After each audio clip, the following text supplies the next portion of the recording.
Hello student. So let us start our discussion. Previously we have discussed what is memory reference instruction and what is register reference instruction. So now we will discuss what is input output organization, or sorry, input output configuration. Input output organization, it is entire unit, so that we will discuss later on in future. If we look at the input output configuration of different or simple computer, then this is how it will look like. There will be let us say that this is output device. It can be printer, monitor, or anything.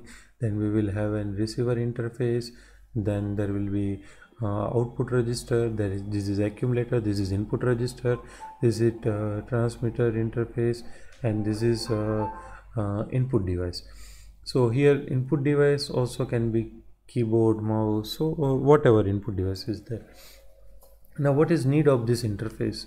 Now whenever CPU or common bus architecture data transfer will take place, all the data will be in parallel. Okay, so the component which I have drawn using yellow color pen, so in all those component data transfer will take place in parallel. So what receiver interface will do, it will convert this into serial, and then serial it will transfer to output device. Similarly, here also this receiver will receive the input into serial form, and then it will convert into parallel, and then it will be stored into input register. So before moving further, let us just try to understand that how input and how output works in input output configuration. So let us first focus on how input part works, or how we can provide an input to computer. So input device will send 8-bit data to the input register via transmitter interface, or you can say input interface. So initially when our computer will start, the value of input flag will be 0. So first input device will send 8-bit data into input register, and then it will set the value of input flag to 1. Okay, so here it will put 8-bit data, and then it will set it to 1. So what accumulator will do? Accumulator will consume that data, means that data will be transferred into accumulator, and this 1 will be again converted to 0. Meanwhile, if the value of input flag is 1, means there is a data into input register, if you will try to provide other input, then it will be discarded. So we cannot provide other input. So once the accumulator will read those 8-bit, it will make again input flag to 0. So again input device will send data, is 8-bit, and it will make it to 1. So accumulator will know that there is a data from the input device, so that data will be transferred into accumulator, and then this one will be again converted to 0. Again input device will send 8-bit data, and then accumulator will know that there is a 8-bit data, and the input device will convert this FGI into 1. So accumulator will read that 8-bit data, and then it will make this input flag to 0. Okay, so likewise the cycle of 0 and 1, 0 and 1, 0 and 1 will continue. Okay, so this is how input operation will be done into the basic computer organization. Now here this operation will be performed in character oriented device, something like, let's say computer CPU wants to read 64 character. Okay, then character means 8-bit, computer wants to read 64-bit. so at that time this cycle will continue for 64 times, and there will be a counter register. If the value of that counter register will initially, it will be initialized to, let's say, -64, then after reading one character it will be -63, then -62, means as soon as it will read the character, it will decrement the value of character counter. And so whenever the value of counter will become 0, CPU will stop performing the input operation. Okay, So this is how input operation is performed into the input output configuration, or we can say basic computer. Now how output operation will be performed? So initially this is reverse, or this is inverse to this input. So initially the value of output flag will be 1.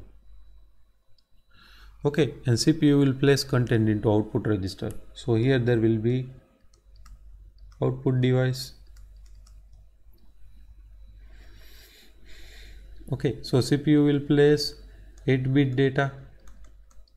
So if output device will detect that there is a data, so it will transfer the 8-bit data and then convert the output flag to 0. So as soon as it will be identified that output flag is set to 0, again accumulator will transfer the data next 8-bit. Okay, and this 0 will be again converted to 1. Then as soon as output device will know that there is a 8-bit data, so it will read the data and it will make the output flag to 0. It will set output flag to 0. So again accumulator will know that there is value of output flag is 0, so it will make it 1 and it will place 8-bit data. So then 8-bit data will be again transferred to output device.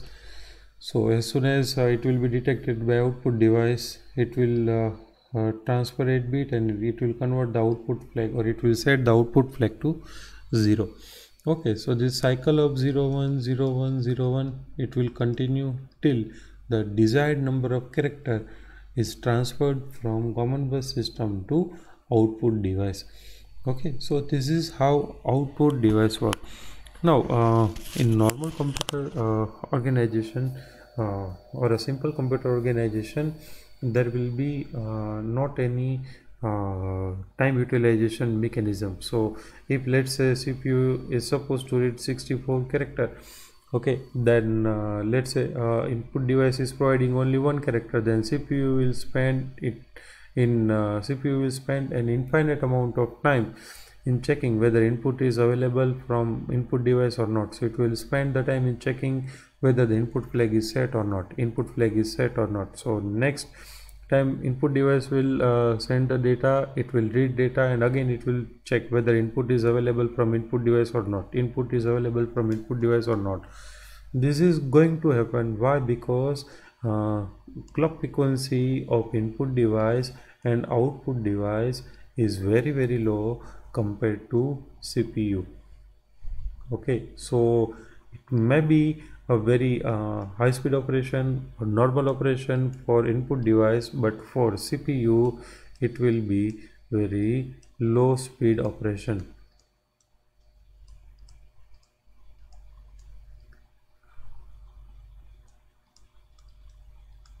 Okay, clear? So whenever CPU is performing an input output operation, if we are going with this approach, then CPU will spend its most of time in checking the input flag and output flag. Okay, this mechanism is implemented to let the CPU know that whether the input device or output device is ready for data transfer. Okay, so without this mechanism, computer cannot have any idea whether the input device or whether the output device is ready for data transfer or not. Okay, clear with this? So let us just try to cover the input output instruction, so we can have idea. So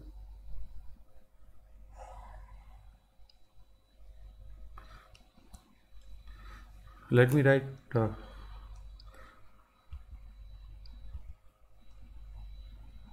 input output instruction.